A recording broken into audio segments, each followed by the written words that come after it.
কলকাতা টিভিতে আপনাদের সকলকে স্বাগত। আপনাদের সঙ্গে রয়েছি আমি অঙ্কুর। এখনই রাজনৈতিক দল গড়ার কোনো আকাঙ্ক্ষা নেই, রাজনীতিতে নামার তাৎক্ষণিক কোনো আকাঙ্ক্ষা নেই ককরোচ জনতা পার্টির। ককরোচ জনতা পার্টির যে দুদিনের স্ট্র্যাটেজি নির্মাণ সভা যেটা শুরু হয়েছে, যে বৈঠক শুরু হয়েছে মহারাষ্ট্রের ছত্রপতি সম্ভাজিনগরে, অভিজিৎ দীপকে যিনি এর প্রতিষ্ঠাতা সদস্য, তার বাড়িতেই চলছে এই বৈঠক। যে বৈঠকে উপস্থিত রয়েছেন অভিজিৎ দীপকে দলের মুখপাত্র হিসেবে রয়েছেন আশুতোষ রাঙ্কা, সৌরভ দাস এবং 50 জন সিজেপির সেই সৈনিক যারা দিল্লিতে যন্তর মন্তরে তাদের কর্মসূচি বা আন্দোলন চলার সময় প্রথম থেকে শেষ পর্যন্ত ছিলেন।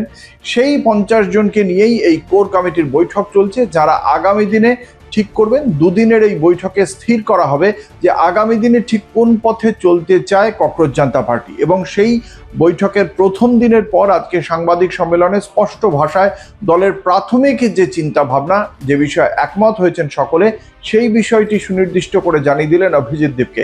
এই মুহূর্তে রাজনৈতিক দল গড়া হচ্ছে না, এই মুহূর্তে রাজনীতিতে নামার কোনো আকাঙ্ক্ষা নেই ককরোচ জনতা পার্টির। তবে ছাত্ররা, শিক্ষার্থীরা বিভিন্ন জায়গায় বিভিন্ন রাজ্যে যে আন্দোলন করবে, ছাত্রদের পাশে থাকবে ককরোচ জনতা পার্টি। এ বিষয়ে স্পষ্ট ভাষায় জানিয়ে দিয়েছেন 30 বছর বয়সী এই প্রতিষ্ঠাতা সদস্য। এবং তার পাশাপাশি যেটা জানানো হয়েছে ককরোচ জনতা পার্টির পক্ষ থেকে, যে ঝাড়খণ্ডে যে এই মুহূর্তে ঝাড়খণ্ডের যে সিভিল সার্ভিস পরীক্ষা ছিল, সেই পরীক্ষার নিয়েও একগুচ্ছ অভিযোগ রয়েছে। গত 12 দিন ধরে একটানা ঝাড়খণ্ডে এই সংক্রান্ত বিষয়ে ছাত্রদের আন্দোলন চলছে। জিজ্ঞাসা করা হয় এই বিষয়ে তাদের কি অভিমত, অভিজিৎ দীপকে স্পষ্ট জানিয়ে দিয়েছেন যে ঝাড়খণ্ডে যে আন্দোলন চলছে সেই বিষয়টিতে তারা নজর রাখছেন। যদি মনে হয় তাদের সেখানে যাওয়ার প্রয়োজন রয়েছে, তারা সেই আন্দোলনের পাশে দাঁড়াবেন। সোনাম ওয়াংচুক তাদের আগেও মেন্টর ছিলেন এবং আগামী দিনেও তিনি মেন্টর থাকবেন বলেই জানানো হয়েছে অভিজিৎ দীপকের পক্ষ থেকে।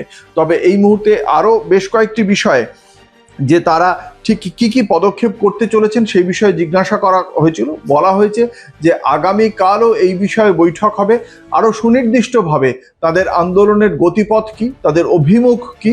এবং সেক্ষেত্রে আজকেও কয়েকটি বিষয়, অর্থাৎ কেন্দ্রীয় সরকার, বিচার ব্যবস্থা, তাদের প্রতি যে তাদের আস্থা কতটা রয়েছে সেই বিষয়ে কয়েকটি বক্তব্য রেখেছেন, যাতে আস্থার থেকে অনাস্থার বিষয়টি বেশি প্রকাশিত হয়েছে। এক্ষেত্রে আগামী দিনে বিচার ব্যবস্থার বিরুদ্ধেও কি কোনো মন্তব্য করতে পারে ককরোচ জনতা পার্টি? আগামী দিনে হয়তো সেই বিষয়েও, আগামীকাল যে বৈঠক রয়েছে, হয়তো সেই বিষয়েও তাদের সুনির্দিষ্ট অবস্থান জানাতে পারে অভিজিৎ দীপকেরা। দেখা যাক আগামীকালের বৈঠকের পর তারা আগামী দিনে বা তাদের ভবিষ্যৎ পরিকল্পনা সম্পর্কে কি জানাচ্ছেন অভিজিৎ দীপকে সহ ককরোচ জনতা পার্টির বাকিরা। এবং সে খবর জানতে হলে আপনাদের চোখ রাখতেই হবে কলকাতা টিভির পর্দায় রাত দিন 7 দিন।